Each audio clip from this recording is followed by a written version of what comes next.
Ethan never believed in ghost stories. When his friend Mark told him about the old hunting cabin deep in the Blackwood Forest, abandoned for decades, he thought it would be the perfect place for a weekend escape, cheap, quiet, far from the noise of the city. The road to the cabin wound through miles of dark pine trees. By the time Ethan arrived, the sun was already sinking, spilling gold and blood-red light across the forest floor. The cabin stood crooked, its roof sagging slightly, its wooden walls scarred by years of weather. It looked exactly like something out of a horror movie. Inside, dust danced in the air, catching the fading light. The floorboards groaned under his boots. In the corner, a stone fireplace yawned cold and empty. A table stood in the center of the room, and on it lay an old oil lantern, still filled with fuel. He set his bag down and struck a match. The lantern's soft glow made the shadows retreat, but not entirely. There was something strange about the silence here. It wasn't peaceful. It was too still, like the forest was holding its breath. Ethan unpacked, made a simple dinner, and sat by the fire he had managed to light. Around 9 p.m., the wind began to howl outside, rattling the cabin's windows. That's when he heard it. A faint whisper. It came from the hallway. At first, he thought it was the wind seeping through the cracks, but the sound was too deliberate, too human. It was low and drawn out, like someone speaking from just beyond the doorway. "Leave." He froze. The fire popped, sending a spark onto the hearth. "Hello?" he called, trying to keep his voice steady. Silence. He shook his head. "It's just my imagination," he muttered, forcing a laugh. The forest was playing tricks on him. But later, as he was getting ready for bed in the single upstairs room, he heard footsteps, slow, deliberate creaks on the floorboards below. Someone was in the cabin.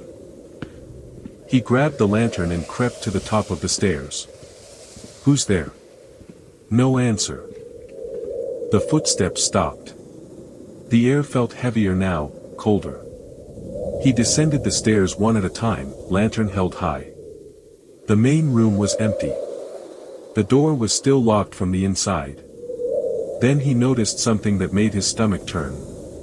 On the dusty table, a single, fresh footprint, bare, wet, like someone had walked in from the rain. But there hadn't been any rain. Ethan backed away slowly. He didn't sleep much that night. The next day, the forest seemed normal in the morning sun. He almost convinced himself it had all been a bad dream. He spent the day chopping wood and exploring the nearby stream.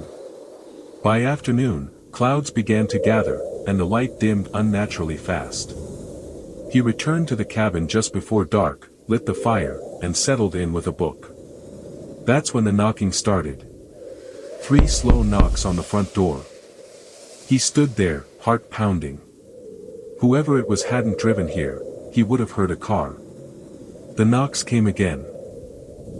He walked to the door and peered through the small, dusty window. Nothing but darkness. "Who's out there?" he called. No reply. He opened the door a crack, enough to see that the porch was empty. The knocking stopped. But when he closed the door and turned around, there was someone standing in the corner of the room. A tall, pale figure, its face obscured in shadow. It didn't move, didn't speak. Ethan's breath caught in his throat. He blinked, just once, and the figure was gone. The room was empty again. He stumbled back, knocking over the lantern. The firelight flickered violently as if reacting to some unseen draft. Then the whispers began again, this time from all around him. "You shouldn't have come. Leave before dark. We never left." The voices were layered, some sounding close, others far away, yet all seemed to come from inside the walls. Ethan grabbed his bag and decided he was leaving that night, storm or no storm. He shoved open the front door. Only to find the forest changed. The trees were closer, their trunks twisted unnaturally, their branches clawing toward the sky. The path he'd taken yesterday was gone, replaced by endless darkness. The door slammed shut behind him on its own. For hours, Ethan sat in the corner of the cabin, gripping a kitchen knife, the whispers circling him like wolves. The fire died. The cold seeped in.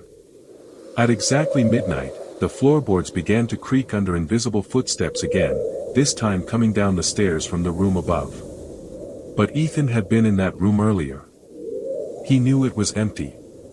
Step by step, the sound drew closer, until it stopped just behind him. A voice, low and cold, whispered in his ear. "You're one of us now." The lantern went out. The next morning, hikers found the cabin empty. Ethan's car was still parked outside, his belongings untouched. The only sign of him was a single, wet footprint on the table. The next morning, hikers found the cabin empty. Ethan's car was still parked outside, his bag neatly packed near the fireplace. The only sign of him was a single, wet footprint on the table. They reported it to the sheriff's department. A search party combed Blackwood Forest for 3 days, but there was no trace of him.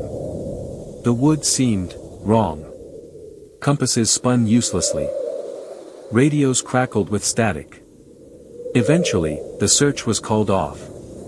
Months later, a pair of college students hiking in the same forest spotted the cabin. It wasn't on any of their maps. The girl laughed. "Looks abandoned. Let's check it out." The boy hesitated. "I don't know, it feels weird here." But curiosity won. They stepped inside.